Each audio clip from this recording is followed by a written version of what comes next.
Eh bien, bonjour, je reprends après une semaine d'interruption. Et entre-temps, je suis allé au Togo et au Sénégal pour faire quelques séances de cours. Mais je ne suis jamais sorti du sujet. Non seulement j'ai parlé là-bas de la Grande Guerre et de la littérature, mais le premier matin, premier matin à Dakar, comme je me promenais dans la rue, avant de partir pour Saint-Louis, je suis tombé sur ceci, qui est la statue du tirailleur sénégalais et du soldat français devant la gare qui est désaffectée de Dakar. C'est une allégorie de la fraternité d'armes entre ce soldat de l'infanterie coloniale et ce tirailleur sénégalais.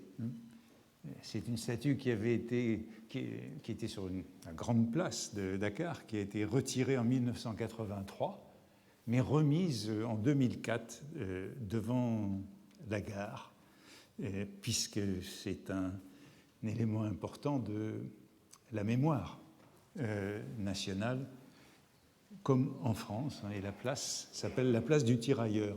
Et j'en profite pour aborder un tout petit peu cette question qui va nous introduire à la suite de ce que je vous disais la dernière fois, parce que dans toutes les conférences que j'ai faites au Togo et au Sénégal, on m'a interrogé sur la présence des tirailleurs sénégalais dans la littérature française dont j'ai parlé, dans les œuvres dont je parlais. Et heureusement, j'étais préparé, j'avais des réponses à donner à cette question qui était importante pour mes auditeurs. Et il y a un seul roman français, un roman des frères Tarot de 1922, qui est intitulé « La randonnée de Samba Diouf », qui se trouve dans le volume d'anthologie qui a été publié il y a quelques mois dans la collection Omnibus. Mais dans tous les livres que j'ai lus et dans tous les textes dont je vous ai parlé, il y a une présence de ces soldats, souvent à travers des clichés. Par exemple, celui-ci chez Paulan. C'est dans un moment intéressant, c'est un moment que j'ai déjà signalé, de ces cacophonies modernistes. C'est au réveil, et tous les soldats se mettent à parler. Bon à rien, les tirailleurs. Celui que j'ai vu hier, il avait la dysenterie, resté couché dans le fond, dans l'eau, a bien dû claquer depuis. Veux-tu faire ça? On leur dit, ma capitaine, moi fatigué. Veux-tu, ma capitaine? Peng, un coup de gourdin. Un quart de jus, un quart de jus. Il y a donc un peu partout ce genre de clichés auxquels vous avez pu être sensible dans les livres que vous avez lus sur cette indiscipline et cette cruauté. Par exemple, encore dans la comédie de Charleroi de Drieux-La Rochelle, où lorsqu'il il retourne à Charleroi, dans le cimetière de Charleroi, il y a la tombe d'un général. Et voici l'histoire. Au milieu du cimetière, il y avait le général baron de Z, et le narrateur s'écrie « Bravo, monsieur le général, vous vous êtes fait tuer comme en bon vieux temps ». Mais le maire qui les accompagne du village, m'expliqua qu'il avait été assassiné d'un coup de feu au ventre par un Sénégalais blessé qui traînait le long d'une route le soir après la bataille.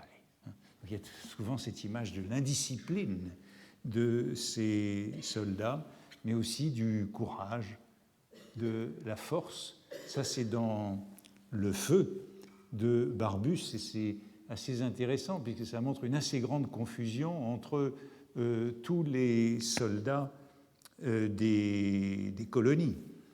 Dans le crépuscule, un piétinement roule, une rumeur, puis une autre troupe se fraye un passage, des Tabors, donc des Marocains, mais on passe des Marocains aux Sénégalais sans transition. Ils défilent avec leurs faces bises, jaunes ou marron, leurs barbes rares ou drues et frisées, leurs capotes vert jaune, leurs casques frottés de boue qui présente un croissant à la place de notre grenade, dans les figures épatées ou au contraire anguleuses et affûtées, luisantes comme des sous, on dirait que les yeux sont des billes d'ivoire et d'onyx. De temps en temps, sur la file, se balance plus haut que les autres le masque de houille d'un tirailleur sénégalais. Derrière, la compagnie est un fanion rouge avec une main verte au milieu. C'est une sorte de mélange de tous ces soldats pittoresques, et un peu plus loin, il est question justement de leur courage. Ce sont les seuls véritables soldats. On les regarde, on se tait, on ne les interpelle pas. Ceux-là, ils imposent et même font un peu peur. Pourtant, ces Africains paraissent gais et en train. Ils vont naturellement en première ligne. C'est leur place et leur passage et l'indice d'une attaque très prochaine. Quand on les voit, c'est qu'on va attaquer. Ils sont faits pour l'assaut. Eux et le canon 75, on peut dire qu'on leur y doit une chandelle. On a envoyé partout en avant dans les grands moments la division marocaine. Ils ne peuvent pas s'ajuster à nous, ils vont trop vite et plus moyen de les arrêter. De ces diables de bois blond, de bronze et d'ébène, les uns sont graves, leurs faces sont inquiétantes, muettes, comme des pièges qu'on voit, les autres rient, leur rire teinte, tel le son de bizarres instruments de musique exotique, et montre les dents. Comme je vais parler du rire par la suite, qui sera l'objet du cours, le voici. Et on rapporte les traits de Bicot, donc les soldats algériens, leur acharnement à l'assaut, leur ivresse d'aller à la fourchette, la baïonnette, leur goût de ne pas faire de quartier. On répète les histoires qu'ils racontent eux-mêmes volontiers, et tous un peu dans les mêmes termes, avec les mêmes gestes. Ils lèvent les bras, camarades, camarades, non pas camarades. Ils exécutent la mimique de la baïonnette qu'on lance devant soi, hauteur du ventre, puis qu'on retire d'en bas en s'aidant du pied. Un des tirailleurs entend en passant de quoi l'on parle, et il nous regarde, rit largement dans son turban casqué et répète en faisant non de la tête, pas camarade, jamais couper cabèche. Les coupes cabèche. C'est ainsi qu'ils sont souvent résumés. Et je vous l'ai déjà dit, cet usage de la baïonnette est extrêmement rare, mais vous voyez qu'ici, elle est utilisée comme une fourchette, et ils sont présentés comme les seuls vrais soldats. Nous sommes des hommes. Et cette rencontre de la peur chez les Européens est assurément l'une des découvertes pour ces tirailleurs. Et dans tous les livres, il y a au fond cette confusion entre admiration pour les vrais soldats et insistance sur la différence. Quand on les voit, c'est le signe de l'attaque qui s'annonce. Ceci, c'est dans les croix de bois, la même chose. Il y a les bicots qui sont à Fim, explique Bouffiou, le Batelin en est plein, toute la division marocaine, donc c'est le signe de l'attaque, de même que les infirmiers, et un peu plus bas, toute une armée surgit de leurs paroles décousues, des cavaliers, des nègres, des aviateurs, des zouaves, du génie. Quand on les voit, c'est l'attaque, les brancardiers sont là.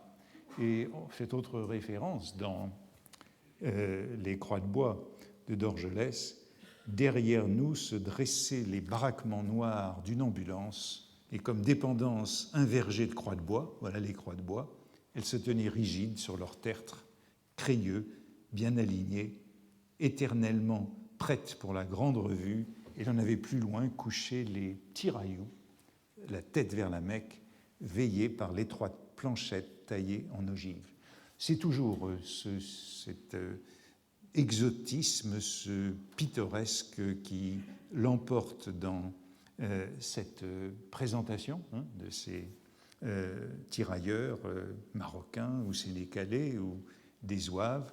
Et on peut trouver rarement autre chose. Par exemple, il y a un seul témoignage assez connu d'un tirailleur sénégalais intitulé « Force bonté ». C'est une référence au grand livre du général Mangin, qui était encore colonel, la Force Noire, juste avant la guerre, le colonel Mangin, devenu général à Verdun, venait du Soudan. C'est le type même de l'officier colonial qui avait participé à la mission Marchand, qui a été avec l'IOT au Maroc. C'est lui qui reprend Douaumont en octobre 1916 et qui était surnommé à Verdun le mangeur d'hommes pour son absence d'hésitation devant le nombre de victimes des assauts, par exemple, pour reprendre Douaumont. Ce général Mangin, qui est le symbole de l'officier qui a engagé la Force Noire dans la guerre de 14, c'est intéressant parce que par une sorte de proximité curieuse, il est présent à la fois dans les Croix de Bois d'Orgelès, qui a servi dans un régiment qui dépendait de la division de Mangin, et il est présent dans La Recherche du temps perdu de Proust, puisque Proust admirait le général Mangin que connaissait son frère. Et je vous ai signalé que Proust l'avait emporté contre d'Orgelès pour le prix Goncourt en 1919. Voici comment il apparaît chez d'Orgelès, ce général, justement représentant cette sorte d'absence, de souci de la vie de ses soldats. C'est au retour d'une attaque, et une attaque victorieuse mais coûteuse, et les soldats ne veulent pas aller à la parade. Ils disent « Le général veut compter ceux qu'il n'a pas fait tuer ». Et le voici, pourtant, qui passe en revue son régiment, ou ce régiment. Sur la place, le bataillon de jeunes était rangé, capote neuve, baïonnette au canon. Quelque part en avant, le général à cheval avec sa suite chamarrée, pas une voix dans nos rangs, pas un murmure en face. On entendait sous la musique fiévreuse que la cadence mécanique du régiment en marche. Le regard volontaire de ceux qui défilaient semblait vouloir dominer tous ces gosses muets qui présentaient les armes. Le général s'était levé sur ses étriers et d'un grand geste de théâtre, d'un beau geste de son épée nue, il salua notre drapeau troué. Et cela suffit à rendre de l'énergie à ces soldats. Chez Proust, il est donc aussi présent comme partisan de l'attaque frontale à Doncières. Et Saint-Loup a une grande admiration pour lui, et on le retrouve dans Le Temps retrouvé, où il est aussi une sorte de héros. Il y a donc peu de témoignages, j'en citais un seul, celui de ce Bakary Diallo, force bonté répondant à force noire, mais l'autre jour, comme j'étais à l'île de Gorée, on m'a donné un recueil de lettres de tirailleurs sénégalais. Donc ça rejoint ce que je vous disais il y a quelques séances sur l'abondance de ces lettres. Je regrettais de ne pas l'avoir connu jusque-là. Et ces lettres de tirailleurs sénégalais, ce recueil de lettres de tirailleurs sénégalais, contient des lettres d'instituteurs. C'étaient tous des instituteurs qui avaient donc été recrutés dans l'armée et qui écrivaient à l'un de leurs camarades instituteurs, réformé, lui, et resté à Saint-Louis. Alors, est-ce que cette petite digression nous éloigne de ce que je voulais vous dire aujourd'hui ? Pas du tout. L'autre jour, je vous parlais de tous ces mots qui sont entrés dans la langue à l'occasion de la guerre, et j'évoquais la pagaille qui s'est répandue à partir de 1914, les bourreurs de crâne, autre expression répandue dans la guerre, et je crois que j'ai évoqué aussi à une occasion ou à une autre le barda. Eh bien, beaucoup de ces mots sont en effet entrés dans la langue française à partir de l'armée d'Afrique, à partir de l'armée coloniale. Dans le livre célèbre de Dauzat sur l'argot de la guerre, publié en 1918, il y a une insistance sur tous ces mots qui viennent de l'armée d'Afrique.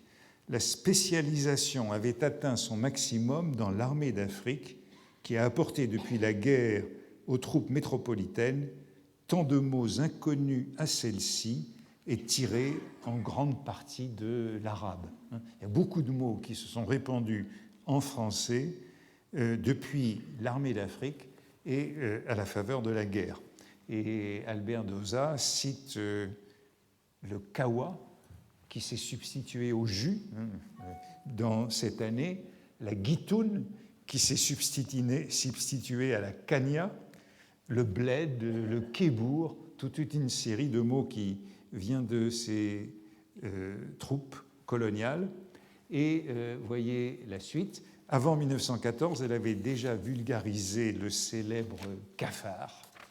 C'est le cafard dont je voudrais parler à présent, cet élément important de la littérature de la guerre, ce spleen du soldat et le barda, havresac, équipement qui commençait à remplacer le traditionnel as de carreau ou son succédané azor.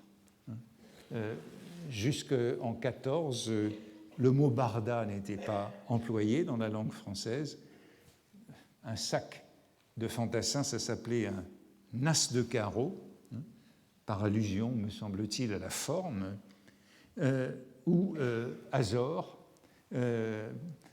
Alors, azor, il y a beaucoup de discussions sur l'étymologie d'azor pour désigner le sac à dos du fantassin. Est-ce que c'est une déformation de l'as de carreau ou est-ce parce qu'il était recouvert de peau de chien? En tout cas, Azor, c'est le surnom du sac à dos du fantassin, encore à la guerre de 14. Vient Azor et d'un coup d'épaule, il fait remonter sur son sac, sur sa nuque. Donc, personnification du sac sous le nom d'Azor. Et on voit bien comment Barda, venu d'Afrique, s'est donc substitué à Azor. Voilà l'étymologie de Barda dans le livre que j'ai déjà signalé la semaine dernière, il y a 15 jours, de Hainaut sur l'argot des tranchées. Barda, nous dit-il, viendrait de l'italien barda, couverture de cheval, à partir de ce sac de tirailleurs africains, mot des zouaves, des soldats d'Afrique. Dans Le feu de Barbus, j'ai cité déjà il y a quelques séances un chapitre où les soldats de l'escouade défont leur sac pour en comparer le contenu. Je crois que je le citais à propos des lettres. Eh bien, on trouve cette phrase. Déjà 10 heures, les amis, dit Bertrand, le caporal, on finira de monter Azor demain. Il est temps de mettre la viande en torchon. Azor est donc toujours écrit avec une majuscule, puisque c'est cette personnification du chien. Et cela me fait penser à Thibaudet, puisqu'il y a quelques années, lorsque je travaillais sur Thibaudet et que je publiais la campagne avec Thucydide, Thibaudet qui a fait toute la guerre avec le livre avec l'histoire de Thucydide et comparant la guerre du Péloponnèse et la guerre de 14, c'était l'un des livres qu'il avait dans son sac à dos. Et voici les premières phrases de cette campagne avec Thucydide. Lorsque j'étais obligé de limiter ma bibliothèque à ce que peut recevoir un sac de soldat, 3 livres me suffisaient. 6 volumes qu'avec de la complaisance finissaient par contenir Azor et son cortège de musettes.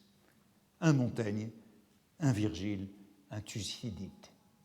Thibaudet a fait toute la guerre avec ces 3 livres, Montaigne, Virgile et Thucydide, dans son sac Azor.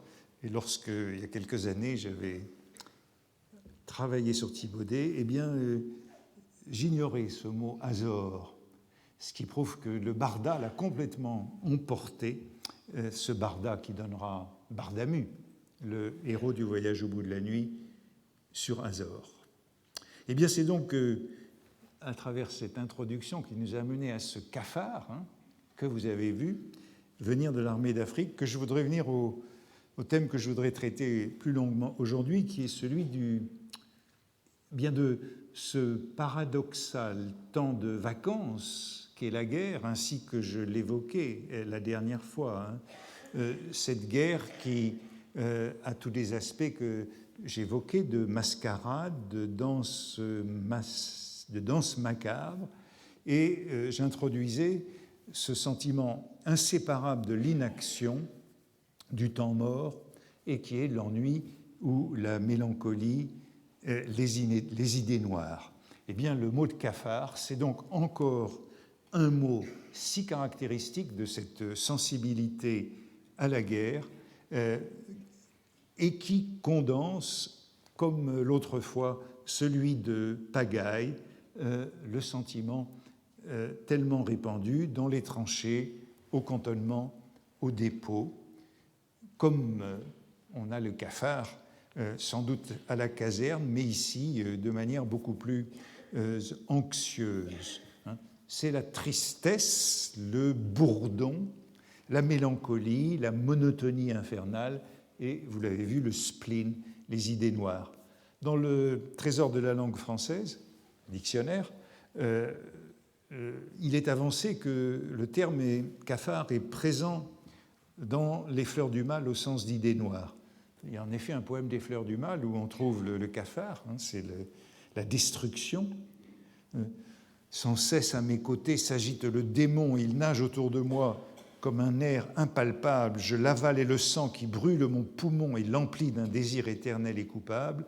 Parfois il prend, sachant mon grand amour de l'art, la forme de la plus séduisante des femmes, et sous de spécieux prétextes de cafard, accoutume ma lèvre à des philtres infâmes.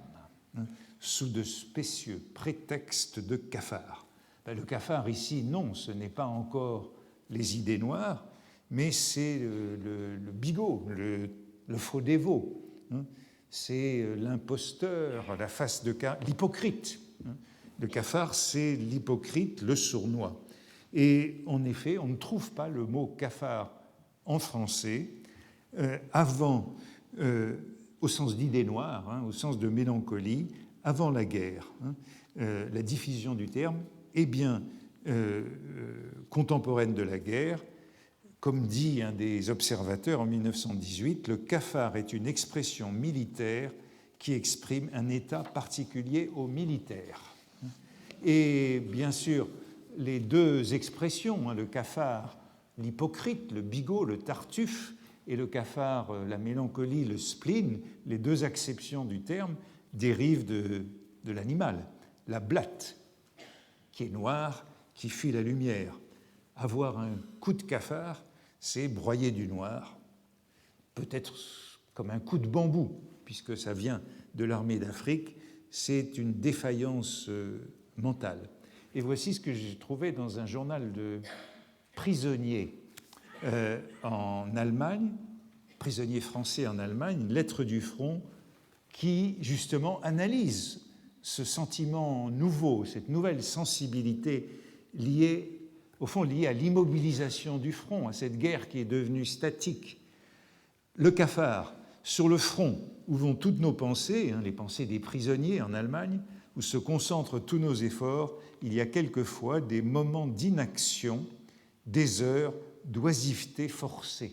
Ce dont je parlais la dernière fois, cette oisiveté de la guerre, cette oisiveté paradoxale de la guerre, où les âmes les mieux trempées risquent de souffrir d'un malaise spécial, heureusement passager, qui, dans le langage pittoresque de nos poilus, s'appelle le cafard, entre guillemets.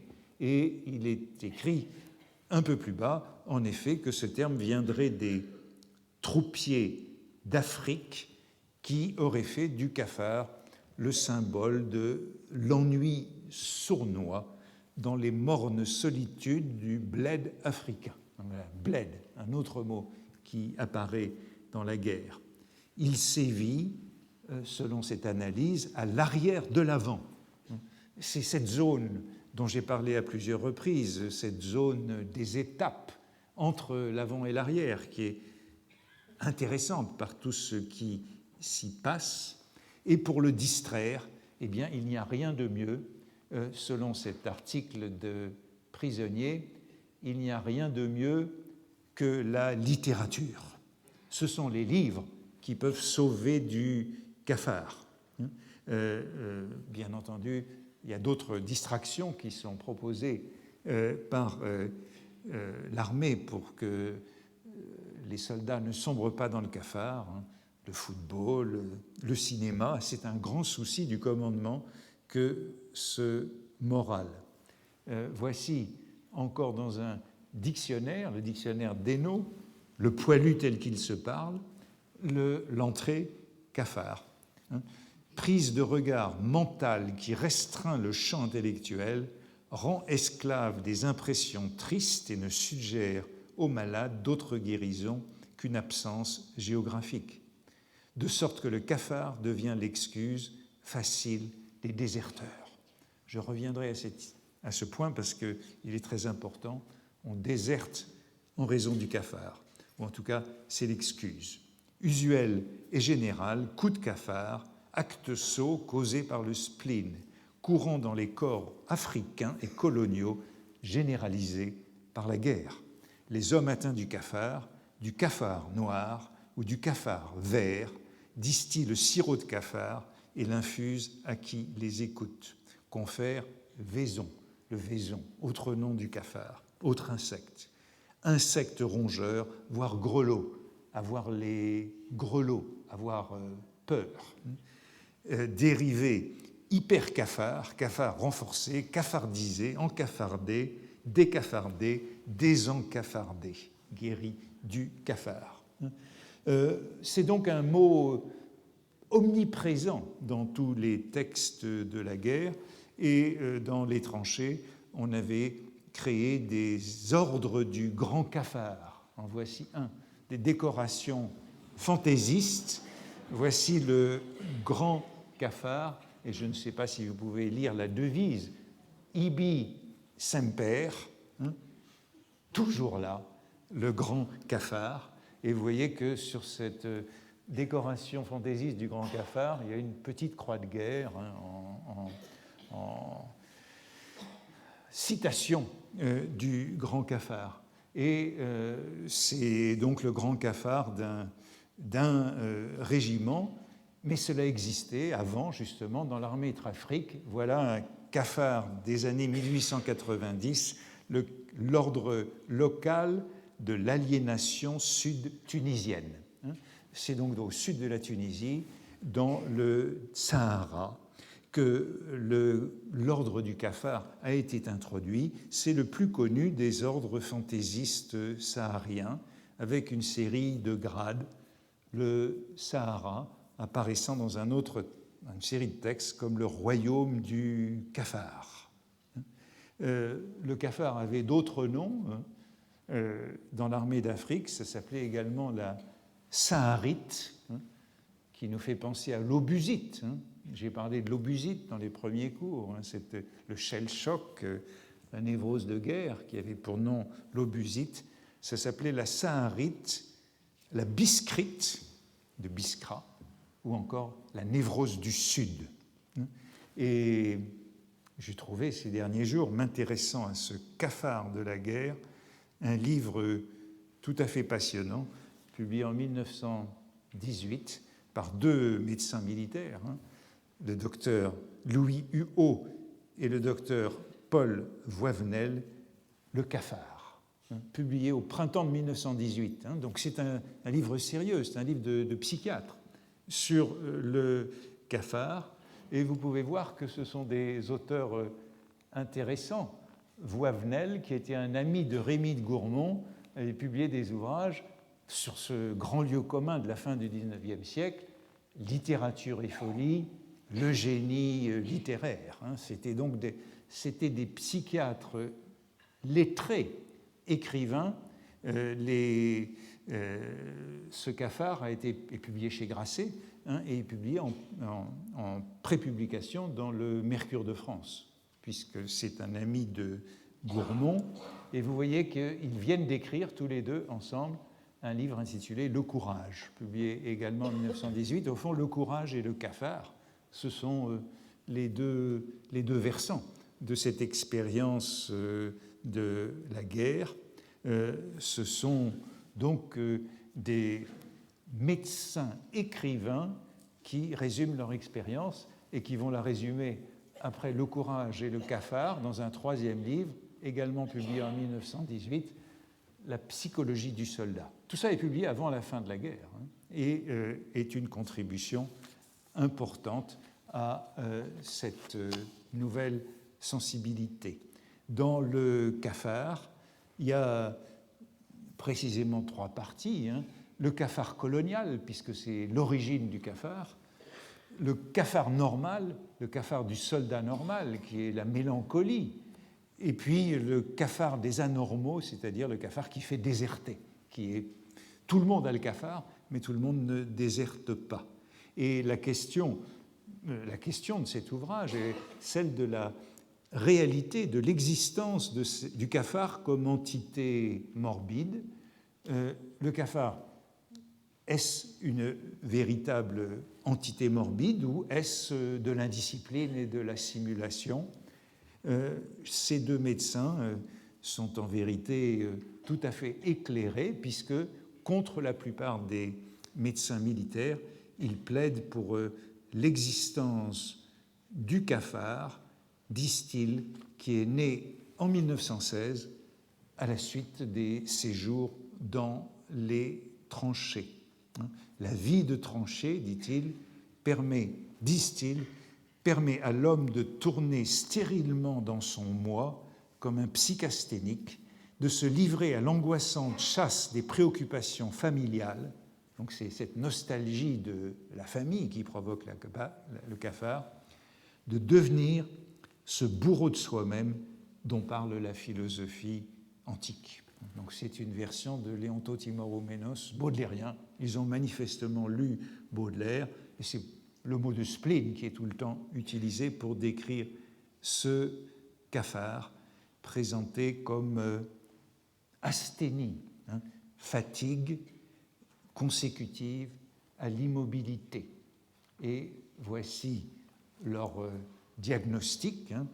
Nous venons d'établir en gros la symptomatologie du cafard, état d'abord psychique puis organique, créé par la vie des tranchées, développé par la monotonie. Et dans tous les livres, on l'avait déjà rencontré, y compris avec Junger, qui parlait aussi de cette monotonie infernale de la guerre, développé par la monotonie et surtout le surmenage émotionnel, laissant d'abord apparaître la tristesse, les obsessions nostalgiques, familiales, professionnelles. Obsession le cafard très souvent lié à la réception des lettres de l'arrière. Puis une sensation de fatigue, ensuite un état de fatigue avec insomnie, inappétence, amaigrissement, anxiété, perte de la volonté, enfin un véritable état de confusion mentale qui est déjà autre chose que le cafard. Et au fond, il y a deux versions du cafard normal qu'ils étudient. Le cafard normal se manifeste de deux façons, soit par l'abattement, la neurasthénie, soit par la rouspétance. Le cafardeux qui est indiscipliné et qui rouspète. Ça, c'est le cafard normal. Enfin, il y a le cafard anormal qui conduit à faire des bêtises, c'est-à-dire à déserter. Et ces psychiatres sont les premiers à avoir décrit ce qu'ils appellent cette peur morbide acquise chez les combattants, qui les rend très compréhensifs comme experts auprès des conseils de guerre. Voivenel dira « J'ose m'enorgueillir de n'avoir jamais puni ou fait punir un combattant ». Donc, c'est compréhension pour le cafard. Selon eux, ce cafard a toujours existé et ils prennent comme exemple d'un cafard antique celui d'Achille dans l'Iliade, guerrier boudeur, toujours prêt à se retirer dans sa tente, guerrier cafard normal d'Achille. Eh bien, ce cafard, il est présent dans tous les livres de guerre, par exemple, Genevois, dès l'automne de 1914, l'évoque, autrement dit, dès l'entrée dans la guerre de position. Une épreuve s'annonce autrement redoutable que la peur dans la guerre de mouvement, et que je ne pourrais pas refuser, la lutte contre l'ennui. Au seuil de la saison noire, l'hiver, je tremble à la menace du cafard. L'attente, l'ennui du loisir pèse comme cette monotonie mortelle sur le moral.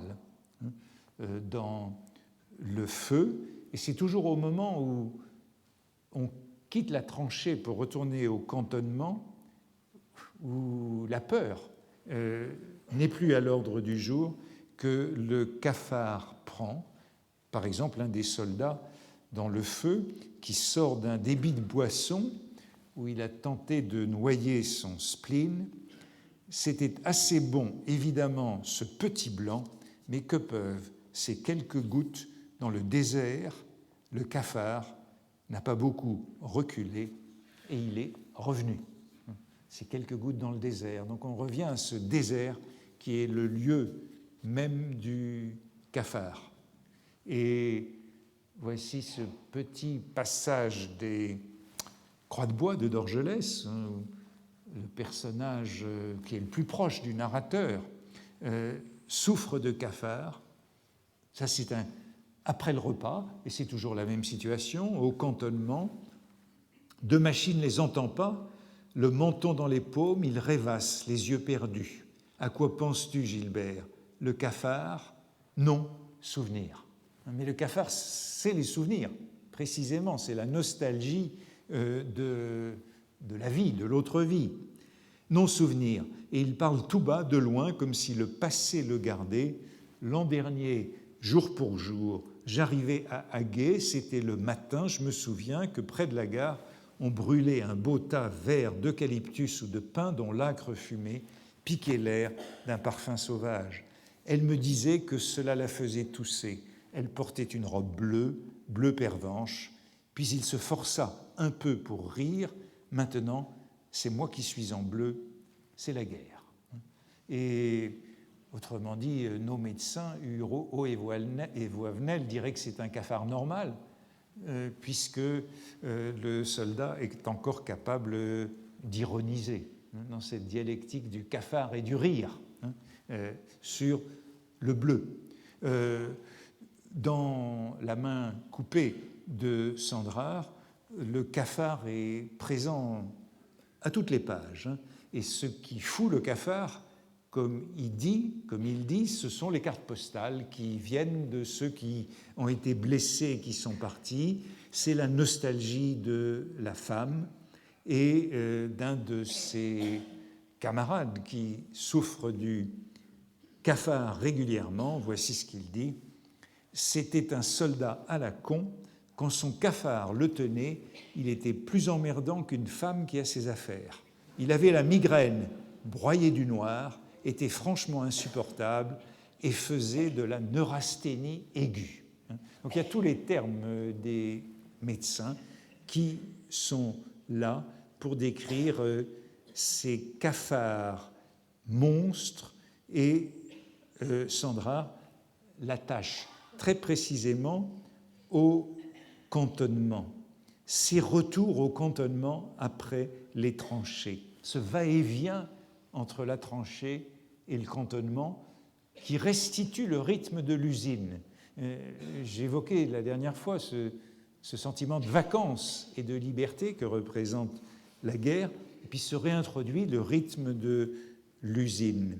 Ce va-et-vient, dit-il, entre cette transhumance entre la tranchée et le cantonnement était bien la plus grande saloperie de cette guerre et la plus démoralisatrice, et il ne manquait plus qu'une sirène à l'entrée des boyaux, comme à l'arrivée à l'usine. Ces cantonnements étaient la deuxième grande saloperie de cette guerre. Il y avait de quoi vous foutre le cafard. Donc le cafard comme alternative de la peur au moment du repos. Ce ne sont plus des vacances, ou au contraire, c'est l'ennui inséparable des vacances. Et je signalais que le cafard est toujours lié à la désertion. Lorsque les déserteurs sont pris, c'est le mot qui leur vient toujours à la bouche. Dans le livre qui vient d'être publié sur Verdun là, de Paul Jankowski, que je lisais là, tandis que je voyageais, à plusieurs reprises, il évoque les déserteurs qui déclarent devant leur juge, donc c'est à Verdun, « j'avais le cafard ». Un autre, « c'est le cafard qui m'a pris ». Et en 1916, contrairement à 1914, le cafard est, par les experts, tels que les médecins que je citais tout à l'heure, considéré comme une circonstance atténuante. Le cafard est vu avec beaucoup de compréhension de la part d'officiers et de juges qui ont eux-mêmes connu le cafard, puisque le cafard affecte aussi les généraux. Voici ce que disent les médecins, ces médecins qui étudient si attentivement ce cafard. Le cafard anormal, donc on est sorti du cafard normal comme mélancolie. L'anormal asthénique réagit par la fugue positive quand il s'enfuit de l'armée, et vous remarquez qu'ils utilisent le mot de fugue et non de désertion. Ils évitent ce mot de désertion. La fugue positive quand il s'enfuit de l'armée, la fugue négative quand il ne suit pas son régiment dans sa marche en avant. Dans les deux cas, il est inculpé de désertion, d'après les articles 231, 232, 234 du Code de justice militaire, ou d'abandon de poste. Si c'est un homme intelligent, c'est, dans la majorité des cas que nous avons vus, le psychasthénique proprement dit, qui ne peut résister à sa nostalgie donc, et sachant qu'il commet une faute, part quand même ou ne suit pas, sans volonté devant l'obsession. C'est donc une maladie de la volonté qui est ainsi étudiée. Et voici pour cette compréhension, les commissaires du gouvernement, près les conseils de guerre et les avocats combattants, après 3 ans et demi, connaissent bien ces cas. Ils nous demandent de les examiner. La punition est légère et sur nos avis, ces hommes sont employés dans des postes où l'existence peu fatigante et peu compliquée leur permet de vivre sans ou avec le minimum de réactions morbides. C'est donc ce qui m'a au fond permis de comprendre que dans la plupart des romans de guerre, il y ait autant de compréhension à l'égard des déserteurs. Je crois que j'avais déjà signalé, lorsque les scènes de désertion sont signalées, aussi bien chez Barbus que d'Orgelès et dans tous les autres, il y a beaucoup de compréhension pour le déserteur. Cette désertion qui est attribuée au cafard chez des soldats qui, comme disent ces deux médecins, en dehors des fugues, font leur devoir. Donc ils sont pris de fugues auxquelles ils ne peuvent pas résister. Si on suit ce mot cafard dans la langue française et dans la littérature française après la guerre, puisque je disais qu'il est apparu là, j'étais frappé d'observer que tous les anciens combattants devenus écrivains l'utilisent. Bernanos, Duhamel, Monterland, Céline dans Le Voyage au bout de la nuit, Roger Martin Dugard, Vercel dans Capitaine Conan, Aragon. C'est un mot, tous les écrivains n'ont pas fait cette guerre, ne sont pas anciens combattants, mais c'est un mot dans l'entre-deux-guerres qui est immensément présent dans la littérature française. Et je donnerai cet exemple encore qui vient de Jules Romain dans Verdun, dans Les hommes de bonne volonté, conversation entre deux officiers. Le premier jour de Verdun, ils sont isolés dans un trou d'obus et ils conversent. « J'ai lu, dit l'un, plusieurs livres sur la mort ces temps-ci. Vous en avez de bonnes. Je lis beaucoup. Je n'ai jamais tant lu de ma vie. C'est encore ce qui me défend le mieux contre le cafard. » Et il y a toujours cette occupation contre le cafard. Possible, mais des bouquins sur la mort, comme si on n'avait pas déjà assez d'occasions d'y penser comme ça. On dirait tout de même que ça tape un peu moins fort. Vous ne trouvez pas en s'entend causer. En fait de lecture, à votre place, j'aimerais encore mieux les histoires de petites femmes. Vous savez, mon commandant, on s'en fatigue. J'avais commencé par lire beaucoup de romans policiers. À la fin, c'est la barbe. Le seul avantage, c'est qu'ils coûtent moins cher. Moi, ce qui me distrait le mieux, c'est quand j'ai à réfléchir. L'autre jour, ma belle-sœur m'a envoyé La mort de Maeterlinck. C'est très profond, très étudié. Et que ça nous reconduit à la lecture et à ces lectures sur la mort et m'introduit aussi au second sujet que je voudrais aborder après le cafard, lié à ce régime de la vacance dans la guerre et qui est un peu l'anti-cafard, le contraire du cafard, qui est le rire de la tranchée et le rire du cantonnement. Le remède du cafard, selon les médecins, c'est le rire. Parmi ceux qu'aux tranchées, disent-ils, j'ai vu joyeusement jouer au bouchon entre deux bombardements, se trouver, je vous l'assure, des esprits très remarquables. Jouer au bouchon contre la peur ici, ou contre le cafard. Ça rejoint ce que je décrivais la semaine dernière, ou il y a 15 jours plutôt, comme la mascarade.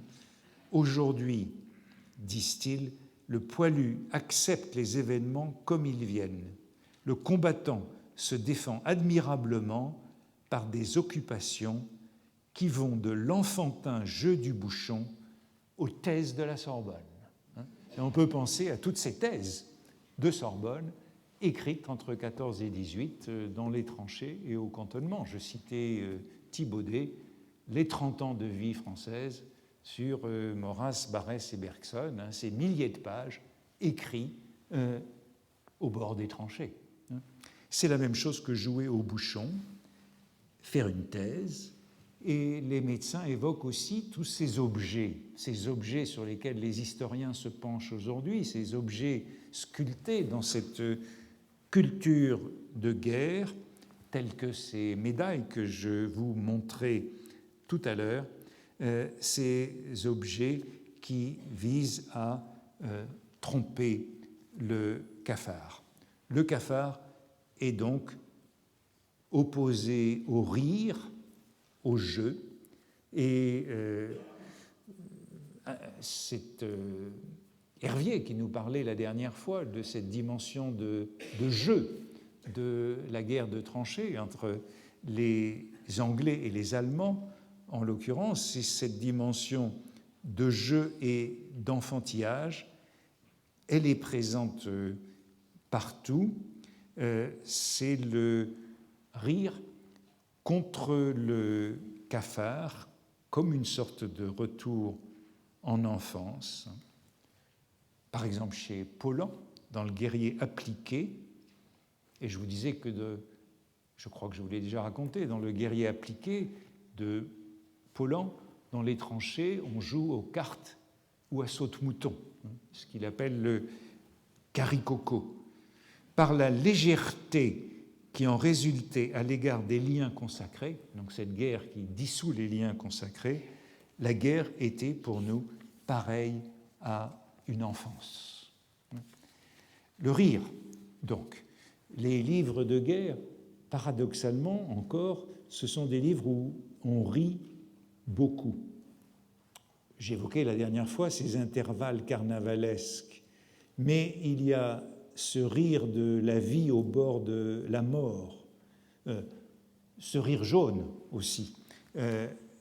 C'est encore chez Paulan un personnage qui dit au moment d'attaquer « Après tout, on ne risque guère que de mourir ».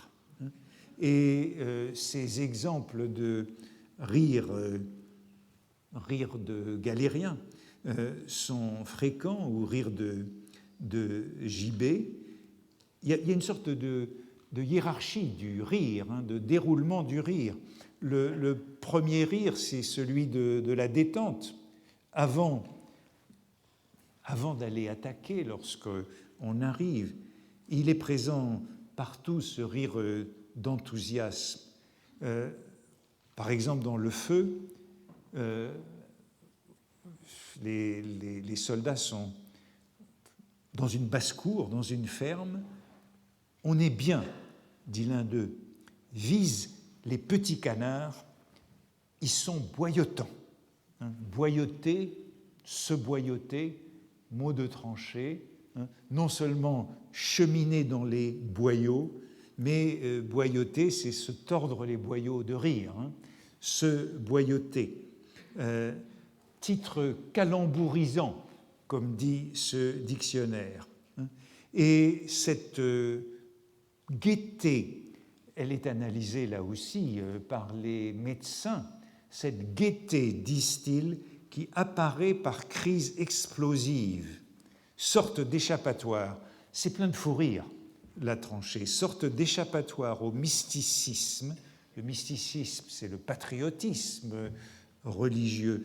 Gaieté exacerbée, gaieté gesticulatoire et violente, interrompue seulement par l'alerte et la bataille. Gaieté qui crevant l'épaisse atmosphère religieuse qui pèse sur les hommes, jaillit avec une force déconcertante, traduction de cette incompressibilité de la sensibilité qui caractérise l'être humain, gaieté fébrile de toutes les circonstances tragiques où les plaisirs, pour franchir l'état d'anxiété et d'angoisse, partent comme les noyaux des fruits serrés dans les mains crispées. Et donc cette idée de gaieté explosive qui est celle du fou rire et de gaieté nerveuse que l'on trouve dans de nombreux témoignages. La voici chez Macorlan. Voilà, la voici chez Macorlan, juste avant, qui la décrit très bien. Le dernier séjour au cantonnement, avant l'attaque, avait été bruyant. Les hommes pris de cette gaieté nerveuse qui précède les attaques, gaieté effroyablement tragique qu'il ne faut pas confondre avec l'expression d'une satisfaction sans borne. Donc c'est la première forme du rire, de ce faux rire, cette gaieté nerveuse qui précède l'attaque. Puis ensuite, il y a la gaieté dans l'action, cette espèce d'exubérance sur laquelle je reviendrai, et donc je passe vite dessus, mais voici la gaieté qui succède à l'épreuve, la gaieté d'en avoir réchappé. Ceux qui sont revenus, c'est le rire de soulagement. Même chez Genevois, souvent le plus probe, après une victoire coûteuse. De compagnie à compagnie, les hommes se reconnaissent, s'interpellent, se félicitent avec de grands rires d'en avoir réchappé. Et puis il y a de longs commentaires sur ce type de rire du rescapé. C'est le rire du rescapé qui figure à peu près dans tous les livres. Et ce rire du rescapé, eh bien, il est étudié par, je vais vite, par ces médecins eux-mêmes, par ces médecins dans la psychologie du soldat. ce rire qu'ils analysent dans leur propre cas. Descendu des tranchées, l'un de nous était au poste de secours central du régiment, un moulin caché sous des arbres. Un soir, un de nos meilleurs camarades, brancardier, nous porta un blessé. Le lendemain, nous allions nous mettre à table quand on nous le porta lui-même, le brancardier. La blessure était très grave. Un de nos infirmiers, prêtre exquis et courageux, professeur de philosophie accoutumé aux plus fines interrogations de sentiments, s'étonnait 2 jours après de son insensibilité qu'il se reprochait amèrement. Nous avions en effet mangé et ri comme d'habitude. Et nous n'en trouvâmes l'explication que dans une transformation inconsciente de notre personnalité égoïste, une explication qui s'apparente à celle qu'on a donnée du rire impulsif qui éclate involontairement dès qu'on voit quelqu'un tomber ou se faire mal. Confirmation que ces médecins ont bien lu Baudelaire et le texte sur l'essence du rire, et ce rire qu'on éprouve à la chute de quelqu'un dans la rue. C'est dans ce cas, disent les psychologues, la brusque sensation de votre supériorité devant la personne qui tombe, qui déclenche ce rire dont on rougit. Ce rire diabolique de supériorité. Ce rire diabolique de supériorité, il est présent à peu près dans tous les livres. C'est ce rire d'en avoir réchappé, ce rire comme l'appelait Genevois, ce rire d'en avoir réchappé, ce rire de la vie malgré tout. Et il y en a de très beaux épisodes dans le livre de Genevois où lui-même et l'un de ses camarades sont pris d'un terrible fou rire le jour où ils se retrouvent en pleine campagne dans un lit pour la première fois depuis longtemps. Cette fois, nous avions des draps, un vrai lit, un lit complet. Nous allons nous fourrer entre 2 draps, déshabillés en chemise, rien qu'avec nos chemises. Je regarde Porchon du coin de l'œil. Il a une bonne figure attendrie et souvent il se tourne vers moi, met la main sur mon épaule et me regardant bien en face, à larges yeux affectueux, il dit « chameau ». Et tout cela déclenche un énorme rire, un fou rire, et nous rions aux éclats. Nous disions avec enthousiasme en phrases burlesques, en plaisanteries énormes, dont chacune provoquait à nouveau des rires qui n'avaient pas de fin, si bien qu'ils ameutent les gens chez qui ils logent, et ça donne lieu à une grande scène de fou rire. Donc, le rire est présent, le rire est présent souvent. Il y a un mot pour le désigner qui est celui de rigolade. La rigolade, c'est celui qu'on trouverait de la manière la plus courante. Il abonde dans beaucoup de ses livres. C'est une tendance à l'éclat de rire général, au fou rire. Et de la même façon que je signalais que le mot cafard, comme le mot pagaille la dernière fois, est entré massivement dans la littérature après la guerre, on peut signaler que le mot rigolade est par exemple, c'est un mot qui figure 16 fois dans Le Voyage au bout de la nuit, 17 fois dans Mort à crédit de Céline. Céline, d'un bout à l'autre, utilise ce mot, mais c'est un mot qui figure dans toute la littérature de l'entre-deux-guerres de ces anciens combattants. Enfin, la dernière forme du rire que je voudrais évoquer, c'est l'humour noir. C'est l'humour noir, terme inventé par Breton dans son anthologie de l'humour noir publiée en 1940, mais cela permet justement de montrer que le surréalisme n'a pas été aussi, isolé de cette réaction à la guerre. Cet humour noir, c'est l'humour du gibet, et dans l'anthologie de l'humour noir de Breton, la référence est faite à Freud, et à Freud qui précisément a révisé sa conception de l'humour après la guerre. Le texte de Freud sur le mot d'esprit daté de 1905, mais Freud écrit après la guerre, et on a vu comment la guerre avait transformé sa conception de